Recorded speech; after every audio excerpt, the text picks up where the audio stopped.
All right, closing chapters. We've all been there, right? That feeling of turning a page, moving on. Definitely. Well, we found this article from Tickled Think, 10 successful ways to close a chapter in your life. Okay. Lots of practical advice. But today, we're going deeper. Deeper, yeah. Beyond the surface. Exactly. Like, why these tips work. Because honestly, we've all seen those lists, right? The self-help stuff. Oh, for sure. But it's understanding the psychology. That's the key to actually changing, to growing. You got it. And the first tip might surprise you. Embrace the uncomfortable emotions. Oh, interesting. Instead of burying those feelings, trying to forget the whole chapter, the article says sit with them. Really? That's counterintuitive. Right. But think about it. When you try to bury an emotion, doesn't it always just pop up somewhere else? Yeah. Maybe differently? Oh, all the time. Right. Like, I remember once this work project fell apart. I was frustrated, but I just tried to ignore it. And then I snapped at my roommate over nothing. Exactly. Emotions are like energy. They don't vanish. No. They need to be processed. So what, just wallow in them? No. There's a better way. It's called emotional granularity. Granularity. It's about really being able to pinpoint and label your emotions. Okay. Studies show when we can name our feelings, they get less intense. We regulate them better. So instead of I feel bad, it's I feel disappointed and betrayed, that kind of thing. Yeah, exactly. Like shining a light on those feelings. Okay. When you name them, they lose their power. You go from overwhelmed to understanding, acceptance. Okay, so no glossing over the tough stuff. Nope. We face it head on, acknowledge it. But then how do we not get swept away? Ah, good question. That's where self-compassion kicks in. Okay. Tip number 2 in the article. And it's essential during transitions. Yeah. Think about it. When you're going through something rough, who's usually the harshest? Oh, myself, definitely. Inner critic goes into overdrive, replaying all my mistakes, everything I did wrong. And research actually shows that self-criticism, it actually makes it harder to learn and move on. Really? It's like you keep berating yourself for tripping over a rock instead of figuring out how to avoid it next time. So how do we get better at self-compassion, especially when we're down on ourselves? Start by remembering you're human. Everyone messes up. Everyone has setbacks. Instead of that inner critic, imagine talking to a friend going through the same thing. Would you be harsh or would you be understanding, supportive? Supportive, for sure. Right. You'd probably remind them they're not defined by this one mistake, that they're still capable, worthy. Yeah, definitely. And that's the compassion you got to give yourself. Treat yourself with the kindness you'd offer a loved one. That makes a lot of sense. Right. It's so easy to be harder on ourselves than anyone else. So we've acknowledged our emotions, we're being kind to ourselves, but what about regrets? Yeah. You know, the what-ifs, should-haves that keep us stuck in the past. That's where learning from the experience comes in. Tip number 3, and it's all about reflection, for good reason. When we take time to analyze what happened, we learn lessons that help us grow. So not dwelling, not blaming ourselves, but understanding. Precisely. It's a shift in perspective. Okay. Instead of failures, these are growth opportunities. I like that. Can you give an example how that might play out? Sure. Let's say you started a business. Didn't work out. Oh, yeah. Been there. Instead of dwelling on the disappointment, calling it a failure, you could ask, what did I learn? What strengths did I find? What would I do differently next time? That's a good point. It's not I messed up. It's I gained valuable experience. Exactly. Those lessons become your toolkit. Yeah. You're equipped for future challenges with more wisdom, more resilience. Okay, so emotions acknowledged, self-compassion in place, lessons learned. But what about guilt? How do we let go of that when we've made mistakes we regret? That's where forgiveness is key. The article specifically mentions forgiving ourselves. Which can be tough. Really tough. Sometimes that guilt is like a weight, holding us back. And that's exactly it. A burden. Yeah. It stops us from moving on. But here's the thing. Holding on to guilt doesn't change the past. True. It just keeps us stuck in this cycle of self-blame. So how do we break free? How do we forgive ourselves for those big regrets? It starts by understanding forgiveness isn't condoning what we did. Mm. It's acknowledging the harm, taking responsibility, and then choosing to release ourselves from that guilt so we can move on. So it's not forgetting, it's not minimizing, it's about choosing to move forward, lighter, clearer mind. Exactly. Yeah. And it takes time. It's a process, not a switch. Okay, that makes sense. We've addressed the emotional stuff, but closing a chapter can also be disorienting, right? Yeah, it can be. It's like stepping off a familiar path and suddenly you're in uncharted territory. How do you navigate that? Find your footing again. That's where defining your priorities comes in. The article's fifth tip. Okay. After a big life shift, you got to reevaluate what truly matters. Like, take stock. Values, goals, passions, and figure out what direction you want to go in. Exactly. Regaining a sense of control amidst uncertainty. Because think about it, when a chapter closes, especially a big one, it can feel like your world's been flipped upside down. Absolutely. The ground beneath you shifts, you don't know where to step next. Right, and that's why defining your priorities is crucial. Creating a roadmap, a compass to guide you. Not just moving blindly, but intentionally. Making choices that match what matters most. Exactly. Choices based on your values, not external pressure. I can see how that would make a big difference. Oh, yeah. When you're clear on your priorities, it's easier to say yes to what aligns with them and no to what doesn't. Absolutely. It's about building a life that feels authentic, fulfilling, even when things are changing, uncertain. Okay, so we've handled emotions, got our priorities straight, but what about reaching out for support? Does that fit in here? It's huge. Tip number 6 in the article, and it's for good reason. It's easy to isolate ourselves when things are tough, but connection is key to healing, to growing. It's like a burden shared is a burden halved, right? Sometimes just talking it out makes all the difference. It really does. Yeah. And there's something so validating about sharing with someone who understands, someone who's been there. Even if they don't have the answers, just knowing you're not alone can be so comforting. Exactly. And those conversations can actually spark new perspectives you hadn't considered. Oh, for sure. A friend might point out a strength you didn't see or offer a different way to look at things. Like having a sounding board, someone to help you process it all. Right. And research shows that social support actually builds resilience. Interesting. Helps us handle stress, manage those tough emotions, and bounce back from setbacks. So asking for support isn't weakness. No. It's strength, self-awareness, recognizing we don't have to go through this alone. Exactly. Those connections that give you a sense of belonging, security, which can be so grounding during transitions. So emotions in check, support system strong, priorities clear. What's next? How do we actually put all this into action? Time to plan those next steps. The article's 7th tip, Okay. breaking down those big goals into smaller, doable actions. So we're taking those dreams and intentions and turning them into concrete steps. Exactly. Yeah. And there's a psychological reason this works so well. Okay. When we face a big, daunting goal, it can feel overwhelming, like staring up at a mountain wondering how you'll ever reach the top. I know that feeling. Right. An analysis paralysis sets in. That's where breaking it down is key. Makes sense. Shifting focus from the summit to the next step. Don't climb the whole mountain at once. Take one step at a time. So not, I need a new career, but maybe this week I'll research different fields I'm interested in. Exactly. And by taking those smaller steps, you build momentum, confidence. Yeah. Each step gets you closer, reinforces that you can do this. A journey of 1,000 miles begins with a single step. We don't have to have it all figured out. Just start moving in the right direction. Exactly. And each step gives you feedback. You learn what works, what doesn't. You adjust as you go. So it's not about a rigid plan. It's a framework. Yeah. Flexible, adaptable. Exactly. That flexibility is key. Life rarely goes exactly as planned. Okay, so we're taking action, moving toward our goals.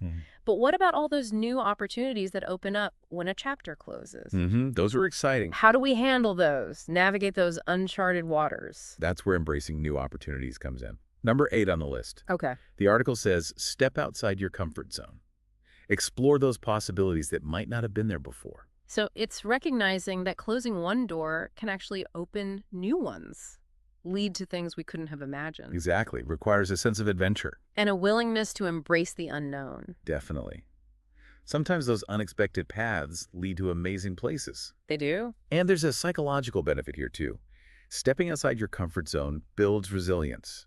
You expand your skills, gain a greater sense of self-efficacy. So it's not just about the opportunities, it's about the personal growth that comes with them, expanding your horizons. Precisely. Each new experience, whether it's a new hobby, traveling, a challenge at work, it adds to your story. Makes you a more well-rounded person. Exactly. And that brings us to something we all face, the fear of change. The article acknowledges it, and tip number 9 says, confront it. Yeah, change can be scary. It's a natural to resist the unknown. It's like that feeling when you're about to jump off a diving board. Hesitation, excitement, and fear all mixed together. Exactly. Perfectly normal. But change is inevitable. True. It's a constant. We can fight it and feel overwhelmed, or we can embrace it, see it as a chance to grow. So change the mindset. It's not a threat. It's a chance to evolve, become more adaptable, resilient. Precisely. That shift in perspective changes how we experience transitions. Okay, so we're embracing change, exploring new things. But how do we stay sane when it all feels chaotic? That's where patience is key. Tip number 10. Okay. The article says, take it one day at a time, especially during tough transitions. Yeah. Change doesn't happen overnight. Nope. It's a process. It can be messy, uncomfortable. Definitely. And that's all right. We don't have to have it all figured out immediately. It's okay to not know. Be kind to yourself. Give yourself time and space to adjust. Like learning to dance with the unknown instead of trying to control every step. I love that. It's about surrendering to the process, trusting that things will unfold, focusing on what you can control, your attitude, your effort, your willingness to grow. So through all these transitions, be patient, trust the process, and remember, growth takes time. And celebrate the small wins along the way. Yes, absolutely. This article gives 10 specific tips, but closing a chapter isn't always linear, is it? You're right. It can be messy, there can be setbacks. Definitely. Sometimes it feels like you're taking one step forward, two steps back. Exactly. No one size fits all. And sometimes those backward steps, they're actually part of it. They help you see things clearer, learn about yourself. It's like those detours on a road trip. You might not have planned them, but they lead to amazing discoveries. Exactly. And even though a chapter closes, it's not erased. Yeah. Our experiences, the good and the bad, they make us who we are. It's not about forgetting, it's about integrating it all. Right. Those closed chapters become part of your story. They keep teaching us, even as we move forward. This article focuses on the positive side of closing chapters, growth, new beginnings. But closing a chapter can be incredibly painful sometimes, especially when there's loss, trauma. Absolutely. That's where professional help can be so important. Yeah. Therapists can give you guidance, coping skills, a safe space to process those really tough emotions. Sometimes we need that extra help. For sure. And it's okay to ask. In fact, it's a sign of strength, of self-awareness. Okay, I want to go back to something we mentioned earlier. The idea that even when a chapter's over, the lessons we learned stay with us. Powerful idea. Right. It means that even the hard stuff can have a positive impact. Turning pain into wisdom. Exactly. Like, let's say you went through a tough breakup. Heartbreaking. But you learned to set better boundaries, communicate your needs, value yourself more. Amazing lessons to take into future relationships. Make you a stronger, wiser partner. And it's not just romantic relationships. It's friendships, family, even work.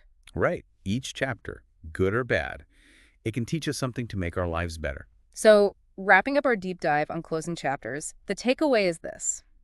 It's not just about moving on. It's about embracing the entire journey. Oh, I like that. Ups, downs, twists, turns, detours, and all. Because it's in those moments when we're stretching, challenging ourselves, getting out of our comfort zones, that we really discover who we are. This deep dive's given you a toolkit for life's transitions. Be kind to yourself. Embrace the tough feelings. Learn those lessons. Don't be afraid to ask for help. And who knows what adventures await in those unwritten chapters. That's the exciting part. The unknown is full of possibilities, so go out there and write your story.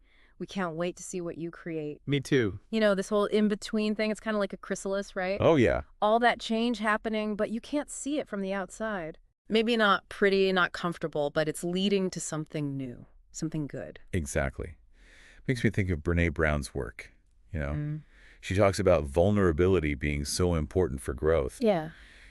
It's in those uncertain moments when we're shedding the old but haven't fully stepped into the new. Yeah. That's when we're most vulnerable. And yet that's when we can also be so strong. Right. It takes courage to sit with the discomfort, embrace not knowing, and trust that you'll come out stronger on the other side. It does. And in those moments, we find that deeper self-compassion, realizing it's okay to not have the answers, to mess up, to stumble a bit. We're all works in progress, right? Exactly. Always growing. Now, this article is about personal growth, but Yeah. I wonder, how do these ideas about closing chapters work in other areas of life? Like work. Work, creative stuff. Oh, yeah. Especially these days, when everything's changing so fast. Makes sense. These principles totally apply there, too. So, say you're a musician. You've been working on an album, pouring your heart into it. but you feel it's time to move on. Hmm. Tough spot. How would you apply these closing chapter ideas to that creative process? First, you got to acknowledge that feeling of completion. Yeah. It's normal to feel a little sad letting go of something you've put so much into. It's saying goodbye to a part of yourself. Exactly. And honoring those feelings is important. It's also a good time to look back at the journey. Reflect. What did you learn making that album? What was tough? What are you proud of? Same as in our personal lives, those lessons, those insights. Exactly. And then, just like we talked about, define your priorities. What music do you want to make now? What are your goals for the next project? So that closure becomes a chance to refocus your vision. Get back to your purpose. Exactly. And then, take action. Brainstorm. Experiment with new sounds. Find new collaborators. So even though it's an ending, it's also a beginning. Precisely. Yeah. That's what's so powerful about closing chapters. Yeah. You shed what's no longer serving you. Embrace the unknown and step into that future full of potential. We're always evolving, shedding those old layers, becoming more ourselves. Exactly. Each chapter, personal, professional, it all adds to your story. Shapes how we see the world, the choices we make. Helps us become who we're meant to be. I love that. So as we wrap up our deep dive on closing chapters, I think the key takeaway is it's not just about moving on. It's about embracing the whole journey. The whole journey. All the ups and downs, the twists and turns, even the detours. Because it's in those moments when we're pushing ourselves, getting out of our comfort zones, that we truly discover who we are, what we can do. This deep dive's given you a toolkit for navigating life's changes. Remember, be kind to yourself. Lean into those uncomfortable feelings. Find the lessons. And don't be afraid to ask for help when you need it. And who knows, maybe those unwritten chapters hold the greatest adventures yet. That's the beauty of it all. The unknown is full of possibility. So go out there and create your story. We can't wait to see what you do. Me neither. As we've been talking, something keeps popping into my head. Oh, yeah. What's that? We've been focusing on closing chapters personally. Mm-hmm. But what about on a bigger scale? Bigger scale. Like communities, societies, Mm. even globally. Wow, that's a huge question. Right. Probably deserves more time than we have, but Yeah. I think these ideas apply there too. You think so? Yeah. Think about historical shifts, paradigm shifts, even just like a neighborhood changing over time. Well, like a town that used to be all about manufacturing and then those jobs go away. Exactly. That's a big chapter closing. Yeah. Not just for individuals, for the whole community. So it's the same themes. I think so. Yeah. Acknowledging the loss, the emotions, learning from what happened, Mm-hmm. and then figuring out how to move forward. But collectively, it takes a shared vision, Oh, yeah. everyone willing to embrace the change, lots of collaboration, support. Makes you think sometimes holding on to the past actually holds a community back. It can. Clinging to old ideas, resisting new technology. Like trying to fit a square peg in a round hole. Exactly. Sometimes you got to let go of what was to let something better come along. This has been such a thought-provoking conversation. We started with this article about closing chapters. Yeah. And we've talked about personal growth, resilience, communities changing, even global stuff. It shows how these simple ideas, when you really dig in, they connect to so much. What I'm taking away from this is hope. Hope. Even when things are uncertain, even when we're facing those tough goodbyes, Yeah. there's always that chance for growth, to change for the better. It reminds us that we're not just passengers, you know? Mhm. We're actively shaping our stories, our own lives, and together. And that is a powerful thing to remember. Absolutely. So as we go through life, be kind to yourself. Be open to what's next. And trust that even when things change, there's always something amazing waiting to be found. Couldn't have said it better myself. Thanks for joining us for this deep dive. We'll see you next time.